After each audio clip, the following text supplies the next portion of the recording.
Praise the Lord. ஆண்டவராக இயேசு கிறிஸ்து நாமத்திலே வாழ்த்துகிறேன். ஏசாயா தீர்க்கதரிசன புத்தகம் 52ஆம் அதிகாரம் 1ஆம் வசனம். எழும்பு எழும்பு சீயோனே, உன் வல்லமையை தரித்துக்கொள். இரண்டாவது சொல்லுகிறார், உன் அலங்கார வஸ்திரத்தை உடுத்திக்கொள். விருத்த சேதனம் இல்லாதவனும் அசுத்தனும் உன்னிடத்திலே வருவதில்லை. இன்றைக்கு திருச்சபையை பார்த்து, ரட்சிக்கப்பட்டவர்களை பார்த்து, தேவனை நம்புவர்களை பார்த்து ஆண்டவர் சீயோன்னு சொல்லுகிறார். அவர் சீயோனுக்கு ஆறுதல் சொல்லியிருக்கிறார். சீயோன் சிறையில் போய் திருப்பேன் சொல்லியிருக்கிறார். சீயோனுக்கு நான் துணையா நிற்பேன் என்கிறார். அந்த ஆண்டவர் பல இடத்துல சீயோனை பற்றி பேசியிருக்கிறார். அப்போ திருச்சபையாக தேவனை நம்புகிற அவருடைய மக்களுக்கு சீயோன். இப்போ இந்த சீயோன் எங்கேயோ விழுந்து போயிருக்கு, ஏதோ இடத்துல தடுமாறி கொண்டு, ஏதோ இடத்துல அது காணாமல் போயிருக்கிறது. இன்னைக்கு ஆண்டவர் சீனை எழும்பு சீயோனை, எழும்பு. தூங்குறவங்களை பார்த்து எழுப்புவோம், எழுந்துருவோம். சிக்கானவங்களை பார்த்து எழுப்புவோம். ஒரு சில செத்து போனவங்க கூட அந்த வருத்தத்தை எழுந்துருன்னு சொல்லுவோம். இப்போ ஆண்டவர் இந்த சீயோன், உச்சத்துக்கு மேன்மைக்கு சென்ற சீயோன், அது எங்கேயோ விழுந்து போய் கிடக்குது. இப்போ சொல்றாரு, எழும்பு எழும்பு சீயோனே. இப்போ என்ன பண்ணு, உன் வல்லமையை தருந்துக்கொள். நீ வீக் ஆயிட்ட, பலவீனம் ஆயிட்ட, உன்னுக்குள்ள இருக்கிற அந்த எனர்ஜி போயிருச்சு. இப்போ வல்லமையை நீ தரித்துக்கொள். வல்லமை எப்படி கிடைக்கும்? அப்போ பைபிளில் வல்லமை, பலன் பல இடத்துல இருக்குது. தாவீது சொல்றாங்க, என் பலனாகி கர்த்தமே அன்பு கூறுகிறேன். பரிசுத்த ஆவி வரும்போது பவுல் எழுதுகிறார், உன்னுடைய பலன் எனக்கு வேணும், என்னை பலப்படுத்துகிற இயேசு. அப்போ வல்லமை, ஆண்டவர் சொல்றாங்க, உன் வல்லமையை தரித்துக்கொள். நீ தான் அதை சரி பண்ணிக்கோ. 4:1 வாசிக்கும் போது, உன் பலத்தை கெட்டியா பிடிச்சிக்கோ, வல்லமையில பல போட்டு. இன்னைக்கு ஆண்டவர் தன்னுடைய சபையை பார்த்து சொல்கிறாரு, வல்லமையை தரித்துக்கொள். எழும்பு எழும்பு சீயோனே, உன்னுடைய வல்லமையை தரித்துக்கொள். இங்க நிறைய பேர் அந்த தேவனுடைய பலனை, அந்த ரட்சிப்பை, அந்த அபிஷேகத்தை, நிறைய பேர் பாவம் செஞ்ச உடனே அந்த வல்லமை போயிடும். சிம்சோனுக்கு மேலே இருக்கிற வல்லமை போயிடுச்சுங்க. அவன் நல்ல பலசாலியாக இருந்தான், அறிவாளி இருந்தான்.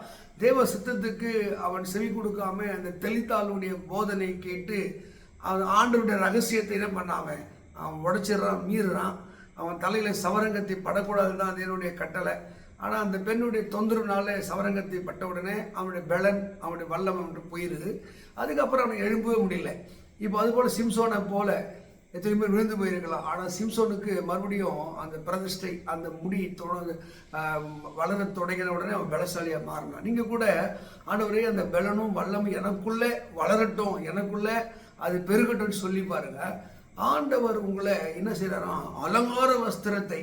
அப்போ சிறைக்குன்னு ஒரு வஸ்திரங்கிறது இல்லை, நோயாளிக்குன்னு ஒரு வஸ்திரங்கிறது இல்லை. இப்போ அலங்காரன்றதுன்னா ஒரு சந்தோஷத்தை வெளிப்படுத்துகிற, மகிழ்ச்சியை வெளிப்படுத்துகிற. இது அலங்காரம் என்பது வரம், வல்லமை சொல்லலாம், கிருபையை சொல்லலாம், சந்தோஷத்தை சொல்லலாம், மகிழ்ச்சி சொல்லலாம். இன்னும் துக்க வஸ்திரத்தை உடுத்துறதை விட்டுட்டு நீ அலங்கார வஸ்திரம். யூதர்களுக்கு துக்க வஸ்திரம்னா சணல் நூலை போட்டுக்கிட்டு, கோணியை போட்டுக்கிட்டு அங்கே அது துக்கத்தை வெளிப்படுத்தும். அப்போ அலங்கார வஸ்திரன்றது ஒரு சந்தோஷத்தையும் மகிழ்ச்சியும் ஆரவரப்பையும் கொண்டாடி. இப்போ ஆண்டு நீ துக்கத்தை கலைந்து நீ சந்தோஷமான வஸ்திரத்தை உடுத்திக்கொள். அடுத்தது, விருத்த சேதனம் இல்லாதவனும் அசுத்தனும் உங்கள்கிட்ட வரமாட்டான். இது எதை குறிக்கிறது? அந்த தேவனுடைய பவர், தேவனுடைய சக்தி, வல்லமை. அப்போது விருத்த சேதனம் இல்லாதவன், அது ஒழுக்கம் இல்லாதவன், கட்டுப்பாடு இல்லாமல், பிரதிஷ்டை இல்லாதவன் அவங்ககிட்ட வர முடியாது. ஏனென்றால் நீ அலங்கார வஸ்திரமாகி தேவ ஆவியானவரை, அவருடைய வல்லமை நீ உடையவனாய் மாறுகிற போது அவங்க கிட்ட வர முடியாது. அப்போ ஆண்டவர் பதில் வல்லமை தரித்து சொல்றாரு, அலங்கார வஸ்திரத்தை உடுத்து சொல்றாரு. அப்போதான் உன் வாழ்க்கையில ஒரு துஷ்டன் இனி வழியாய் வருவதில்லை. இனி ரட்சிக்கப்படாத ஒரு அனுபவம் உள்ளவர்கள் உங்களை பின்மாற்றத்துக்கு தள்ள முடியாது. அப்போ ஆண்டவர் உங்களை பலசாலியாக, ஒரு ரட்சிப்பை அணிந்து கொள்ள முடியாத, விசுவாசம் அணிந்து கொள்ள முடியாத ஒரு சாட்சி, அலங்கார வஸ்திரம் ஒரு சாட்சி உள்ள வாழ்க்கை வாழ முடியாது விரும்புகிறார். அப்படி நீங்கள் வாழ்ந்து பாருங்க. விருத்த சேதனம் இல்லாதவனும் அசுத்தனும் உன்னிடத்திலே வருவதில்லை.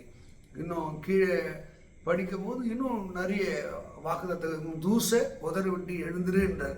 அப்போ சில தூசுகள்லாம் நம்ம உதறி விட்டு எழுவினா கர்த்தர் நம்மை மகிமைப்படுத்துவார். இந்த வேத வாக்கியத்தின்படி எழும்பு எழும்பு சீயோனை, நீ படுத்தது போதும், தூங்கினது போதும், நீ ஒளிந்து கொண்டது போதும், ஆண்டவர் கிரியை செய்ய முடியாது எழும்ப சொல்கிறார். எழும்பி பலன் கொள், தேவன் உன்னை ஆசீர்வதிப்பாராக. God bless you. God bless you.